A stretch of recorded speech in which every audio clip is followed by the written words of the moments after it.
Welcome to our channel Crime Loom, the place where true crime stories come alive. In the quiet town of Brindlewood, life was predictable and calm, until the night a young boy disappeared without a single trace. No footprints, no sounds, no clues, just an empty bed and a sketchbook with a strange drawing. People searched, asked questions, and tried to understand what had happened, but every answer led to more confusion. As fear spread through the town, one thing became clear. Without evidence, the truth was slipping away. And in the shadows of the night, something or someone seemed to be watching. The small town of Brindlewood was quiet most days. It's a kind of place where people knew each other's routines so well that anything unusual stood out like a bright light in darkness. Daniel Moore had lived there all his life, and nothing truly strange had ever happened to him. He was a calm man, a history teacher with soft eyes and a gentle voice, and he walked the same path to work every morning. But one cold autumn day, his life changed in a way he never expected. Daniel's neighbor, an older woman named Mrs. Keller, knocked on his door right before sunrise.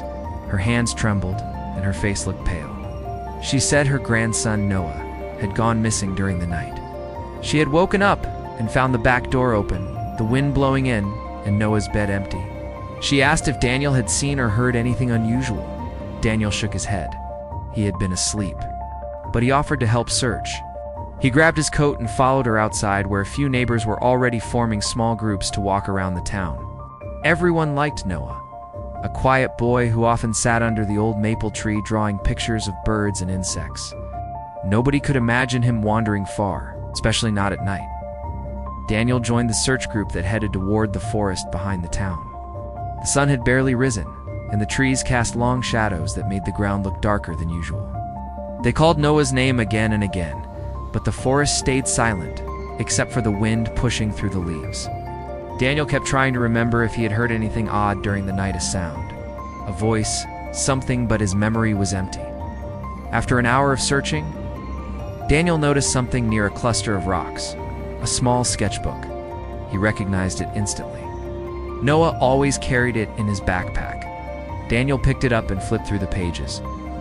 Most of the drawings were normal birds, trees, small animals, until he reached the last page. This final drawing was not like the others. It showed a tall figure with long arms and empty eyes standing under the old maple tree. The figure had no mouth, no expression, just hollow circles for eyes. Noah had written a short sentence next to it. It watches at night.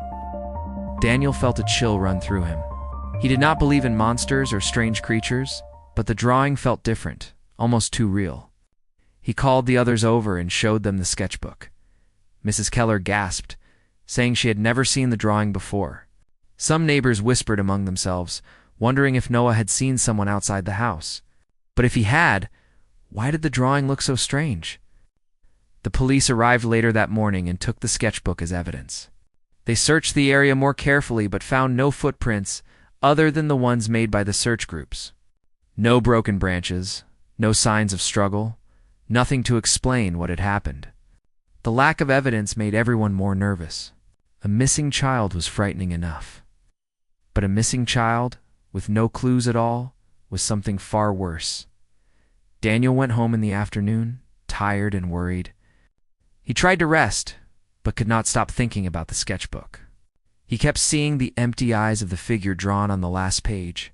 Something about it felt wrong, and the more he tried to push it from his mind, the more it returned. Later that evening, he sat on his porch, staring at the street. The sky was turning dark, and a cold wind blew through the trees. Mrs. Keller's house looked the same as always. But now it felt different, as if it held a secret nobody could uncover. Daniel noticed the police car still parked outside, and an officer speaking gently with Mrs. Keller, but she looked exhausted and frightened. Daniel tried to think logically. Maybe Noah had drawn the strange figure because he had seen someone he did not recognize. Children sometimes made things look scarier than they really were. Maybe it was just a shadow or a tall man walking by, or even a nightmare he had turned into a drawing. But if that were true, where had Noah gone? Why had he left the house in the middle of the night? When darkness fully settled, Daniel felt uneasy. He stood up and closed his windows, something he did not normally think much about.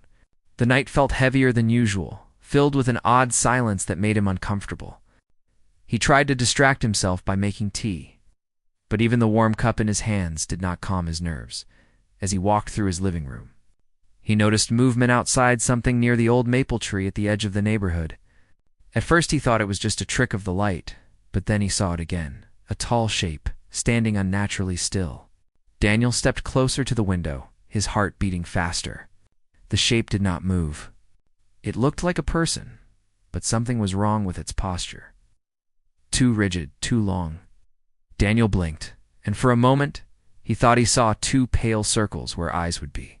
A sudden fear rose inside him, the same fear he had felt when looking at Noah's drawing. He stepped back from the window, breathing quickly. When he looked again, the shape was gone. He knew it could have been his imagination. The stress of the day had been heavy, but the fear he felt was real, and it lingered even after the shape disappeared. That night, Daniel could not sleep. Every sound outside made him sit up. Every shadow on the wall made him turn on his lamp. He kept thinking about Noah, alone somewhere, scared or hurt. And he kept thinking about the figure he thought he saw beneath the maple tree. Truth had always been simple for Daniel. Evidence had always been the foundation of proof. But now, with a child missing and no clues, he felt as if truth itself was slipping out of reach. He did not know what he had seen. He did not know what Noah had drawn, and he did not know what waited in the darkness outside. He only knew one thing for certain. Something was missing. Evidence, answers, and perhaps even the truth itself. The next morning, Daniel woke up feeling as if he had not slept at all. His eyes were heavy and his head hurt, but he forced himself out of bed. When he stepped outside, the air felt sharp and cold, and the town looked even quieter than usual. People walked slower, spoke softer. Fear had settled over Brindlewood like a thick fog at the small grocery store on the corner. People stood in tense groups, whispering. Some looked at the forest with clear suspicion. Others glanced nervously at the houses, as if the danger might be inside one of them. Daniel bought coffee even though his stomach felt too tight to drink it. As he waited at the counter, he heard two men talking behind him. The cameras didn't show anything, one of them said. Not at Mrs. Keller's, not on the street. That's not possible, the other replied. They always show something. A car, a shadow, anything. Daniel turned slightly. The town had a few security cameras placed at the main crossroads and near some of the larger houses. They were not perfect, but they usually caught people walking by, or at least moving lights in the night. If the camera showed nothing, it meant either they had failed, or whatever had happened to Noah had left no sign at all. He walked to the police station that afternoon and asked to speak with someone in charge. The chief, a tired-looking man named Harris, agreed to see him. Harris sat behind a worn desk, flipping through a thin file. Daniel noticed how little paper was inside. For a missing child, he expected more. Do you have any news? Daniel asked. Harris shook his head. We checked the cameras. Between midnight and 4 in the morning, the video's empty. No movement on the street, no cars, nothing. Could the cameras be broken? Daniel asked. They were working before and after that time, Harris said. We tested them. It is like the night went quiet for 4 hours. No evidence, no sign of the boy leaving the house, no one entering. He sighed and rubbed his forehead. Without evidence, it is hard to know what is true. We can guess, but guessing is not enough. Daniel told him about the shape he thought he had seen near the maple tree. Harris listened, but his face did not change much. You were tired, Harris said gently. You had a long day. The mind plays tricks when it is afraid. Maybe, Daniel said, but he did not feel convinced. Still, he did not push. He thanked Harris and left the station. On his way home, he noticed someone else watching the Keller house. A woman with dark hair tied back in a loose ponytail stood across the street, holding a small notebook. She looked older than Daniel, maybe in her early 40s. With the careful eyes of someone who paid attention to small details, she saw Daniel looking and walked over. You talked to the chief, she said. It was not a question. Yes, Daniel replied. I live nearby. I'm worried about Noah. So am I, she said. My name is Maya Reed. I'm a journalist. I grew up in Brindlewood, but I left a long time ago. When I heard about the missing boy, I came back to write about it." Daniel shook her hand. Her grip was firm, and her expression serious. "You think this is news?" he asked, trying not to sound harsh. "I think it is important," she said. "Sometimes important things become news. I'm not here to turn this into a story for entertainment. I'm here because something is wrong. The cameras failed, the search found nothing, and the only strange clue is a child's drawing. That is not normal." Daniel felt a strange relief. At least someone else saw how wrong everything felt. "I saw something last night," he admitted. "Near the old maple tree. A figure? It did not move. When I blinked, it was gone." Maya did not laugh or dismiss him. Instead, she wrote something in her notebook. "Did you tell the police?" she asked. "Yes. They think I was just tired." "Maybe you were," she said, "but maybe you were not. I want to know why there is so little evidence. A boy does not disappear like smoke. Someone saw something, someone knows something, or something left a trace. We just have not found it yet." She asked if she could talk to him later about Noah, about the neighborhood, about anything strange that had happened before. Daniel agreed. They met that evening at a small cafe that was almost empty. Rain tapped softly against the windows as they talked. Maya asked careful questions. Had anyone new moved into town recently? Had Noah seemed different? Did anyone have a reason to hurt him? Daniel did not know many answers. Brindlewood did not change much. New faces arrived rarely, and when they did, everyone noticed. As far as he knew, no one had a problem with Noah or Mrs. Keller. When he mentioned the drawing, Maya's eyes sharpened. "A tall figure with empty eyes," she repeated. And the words, "It watches at night." That is a strange thing for a child to write. "Maybe he was scared of the dark," Daniel said. "Maybe," she replied. "Or maybe he did see something." Children sometimes notice what adults ignore. After they left the cafe, Maya asked if she could see the place where Daniel had seen the figure. They walked to the old maple tree together. The night was cold again, and the sky was thick with clouds, hiding the stars. The tree stood tall and silent, its branches stretching out like thin arms. "This is where you saw it?" she asked. "Yes, right under the tree." Maya took out her phone and snapped a few pictures. Then she walked around the tree, examining the ground. Daniel followed her, feeling uneasy. The grass was slightly wet from the rain, but there were no footprints other than their own. "Nothing," Maya said softly. "No broken branches, no marks, nothing unusual. It is like the town is trying to hide its own secrets." On their way back, Daniel felt watched. He kept glancing over his shoulder, but the street behind them was empty. The houses were dark and quiet. Still, he could not shake the feeling that something, somewhere, was observing them. That night, Daniel slept even less than before. He dreamed of empty eyes staring through his window, of a boy calling for help from far away, his voice too faint to follow. Each time he woke up, his heart pounded, and the darkness of his room felt heavy and close. The next day, rumors started to spread. Some people said they had heard that Noah's father, who lived in another town, had taken him. Others whispered about strangers passing through at night or an old well in the forest that was said to be cursed. None of these stories came with proof. They were only words, weak and shifting, changing with each person who told them. Maya moved through these whispers like a careful hunter. She wrote down what people said, but she kept her distance from wild guesses. Daniel noticed that she grew more frustrated as time passed. "There is too much fear and not enough truth," she told him as they walked along the main street.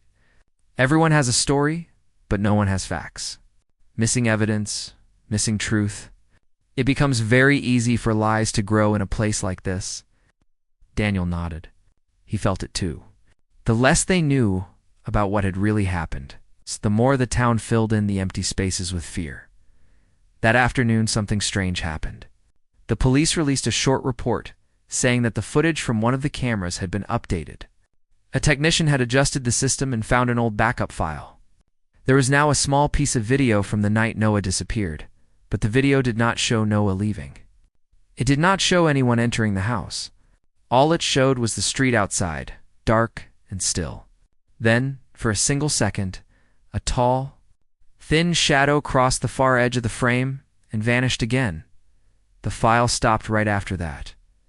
When Daniel and Maya watched it on the police station computer, a chill passed through both of them.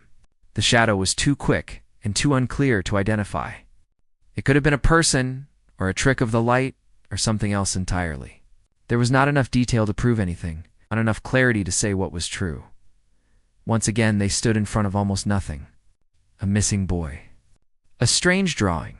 A shadow on a screen. And underneath it all, heavy feeling that something had slipped out of the world of facts and into the world of secrets. That night, Daniel walked home alone. The sky was clear for once, and the moon cast a pale light over the town. The quiet houses, the empty street, the silent maple tree, everything looked calm. But Daniel's heart was not calm. He kept thinking of that thin shadow on the screen. It moved the way the figure in Noah's drawing seemed to stand, long, strange, not quite human. Yet there was nothing solid he could hold on to. No footprint, no clear face, no sound. Only a second of movement and a feeling that would not leave his mind. When he reached his house, he saw an envelope taped to his door. There was no name on it. He pulled it free and opened it inside. Inside the envelope was a single piece of paper with a short message written in rough, hurried handwriting. Stop looking. You will not like what you find. Daniel read the words again and again. Someone knew he was asking questions. Someone did not want him or Maya or anyone else to look deeper. For the first time since Noah disappeared, Daniel felt not only fear, but anger. Someone in Brindlewood was hiding the truth. And if the truth was hidden, it meant there had to be evidence somewhere. It meant something had been taken away, erased, or covered up.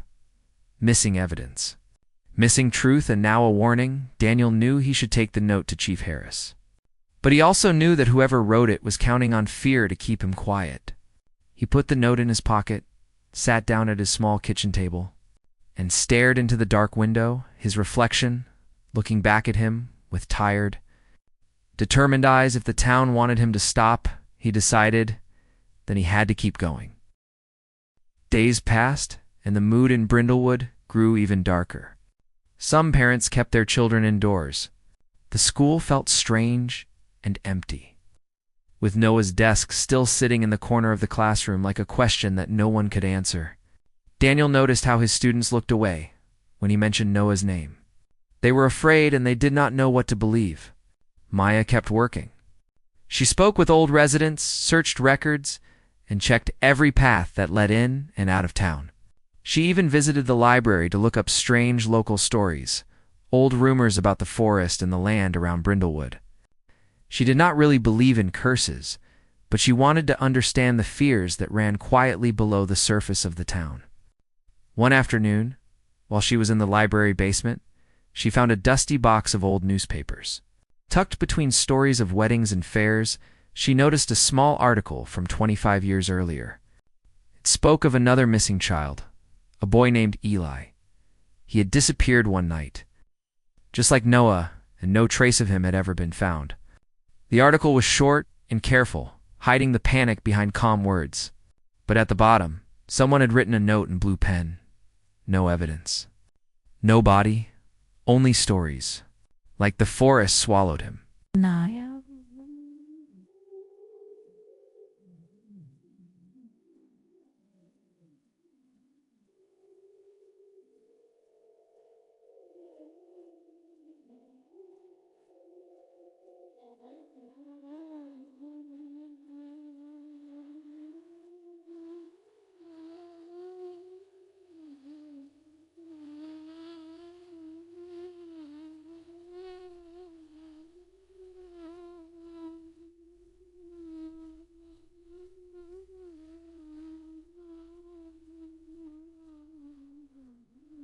Why, rider, my bid rate. Dider, word to ride, I wanna ride, why I were. He read it slowly, feeling a cold weight growing in his chest. How could I not know about this? He asked. I've lived here my whole life. You were a child when it happened, Maya said. Sometimes towns choose to forget the things that hurt them. They erase them slowly, year after year, until the memory fades. No one talks about it, so new generations never learn. Daniel thought of the missing camera footage, the shadow on the backup file, the note on his door. Erasing, hiding, pushing away. He began to see a pattern. If it happened before, he said, maybe it is not just bad luck. Maybe someone learned that if there is no evidence, there is no truth anyone can prove. Maya nodded. She had been thinking the same thing. They decided to visit Mrs. Keller again. She looked weaker than before, as if each day without news drained more life from her. Her eyes were red from crying, but she welcomed them inside. Have you remembered anything new? Maya asked gently. Mrs. Keller shook her head. I woke up, and he was gone. The back door was open. That's all. It doesn't make sense. He was afraid of the dark. Why would he go outside alone? Daniel asked if anyone had visited in the days before. A strange caller, an old friend, anyone who seemed unusual. Mrs. Keller hesitated, then said there had been a man who came by 2 weeks earlier, saying he was collecting donations for some children's group. He had worn a cap and kept his head down. She could not remember his face clearly. Did the police ask about him? Maya asked. I told them, Mrs. Keller said. They wrote it down, but they said it might not mean anything. Maya exchanged a glance with Daniel. One more detail, one more small possible clue, floating in a sea of missing pieces. As they walked back down the street, Maya said quietly, whoever took Noah knew how to move without leaving a trace. Or someone helped hide the trace afterward. Either way, someone made sure the evidence would be hard to find. That evening, Daniel searched his own house from top to bottom. It felt foolish, but he needed to feel like he was doing something. In one of his old boxes, he found an old camera, still working though the battery was weak. On a sudden thought, he walked outside and set the camera on his windowsill, pointing it at the street and the maple tree. He did not know what he hoped to catch. Maybe nothing. But if something moved out there again, he wanted proof. The night was cold and still. Daniel sat at his small desk, pretending to read but mostly listening. The town around him stayed quiet. Now and then, a car passed far away, but his street remained empty. Midnight came and went. His eyes grew heavy. He fell asleep with his head resting on the table. When he woke, it was early morning. His neck hurt, and light was pushing softly through the curtains. His first thought was the camera. He rushed to the window, grabbed it, and checked the small screen. There were a few hours of still images and quiet video clips. The street, the tree, his own front door. Nothing moved. He went through them one by one, trying not to miss anything. Then, near 3 in the morning, he saw something. The video showed the street as usual. For a long minute, nothing happened. Then, at the edge of the frame, a shadow stretched across the ground, long and thin, as if something tall had stepped briefly into the light and then away again. The shape did not match a normal person. It seemed too narrow, too strange in how it bent. Daniel's heart raced. He watched it again and again. It reminded him of the shadow in the police footage and of Noah's drawing. But like those, it was not clear. The light was poor and the camera old. There was no face, no hand, nothing that could identify it with certainty. Maya came over as soon as he called her. They watched the video together at his kitchen table. It's something, Daniel said. It's not much, but it's something. Maya nodded. It proves there was movement here when there should have been none. But it is not enough for the police to act. It is a shadow.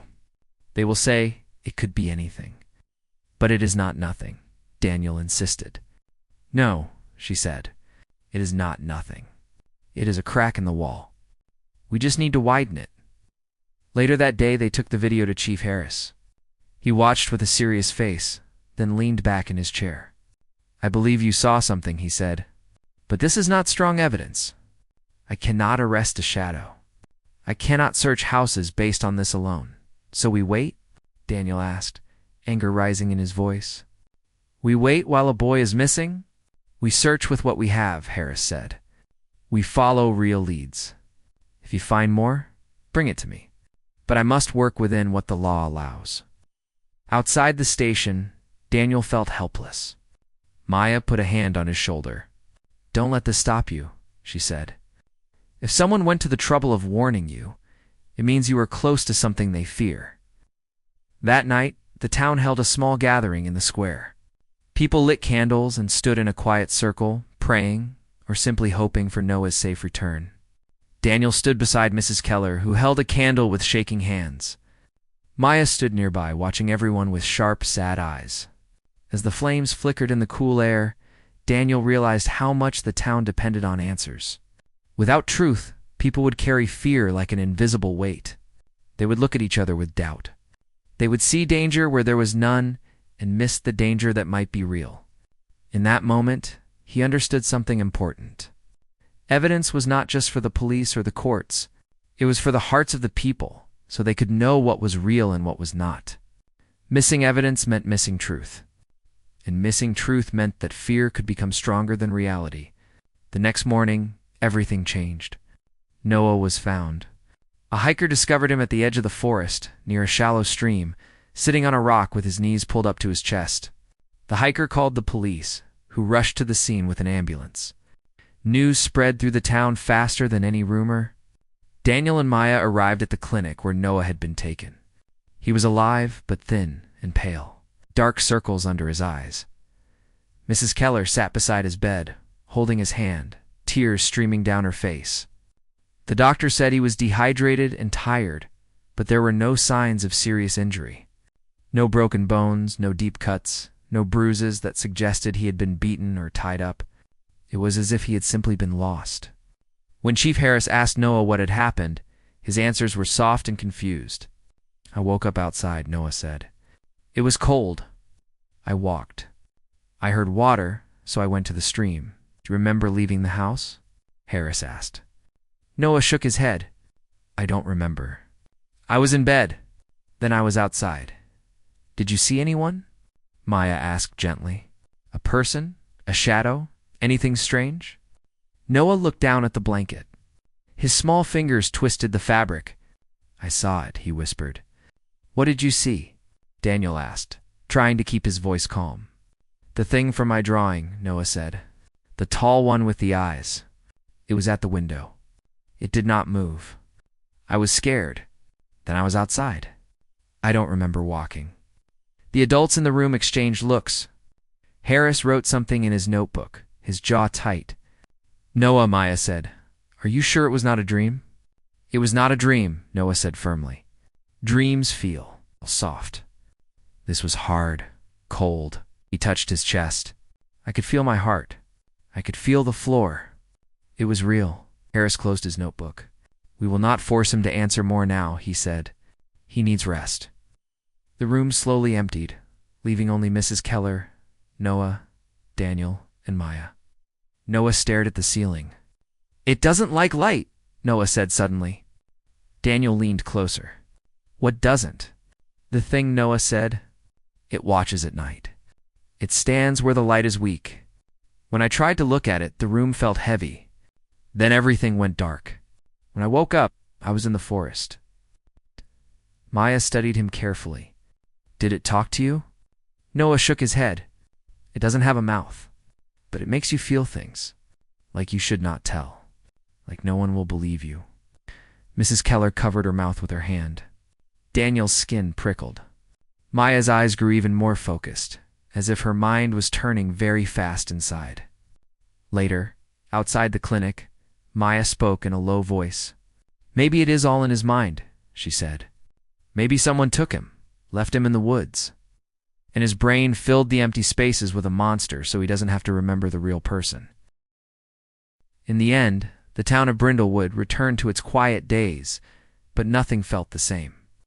The boy was safe, yet the questions around his disappearance remained unanswered. People tried to forget the shadow they never truly saw and the truth they never fully found. Daniel kept watching, hoping one day the missing pieces would return, because he knew that even when the danger fades, the mystery stays. And in Brindlewood, the silence of that night would always remind them that some truths hide in the dark, waiting to be discovered. For watching more amazing videos like this, subscribe our channel Crime Loom.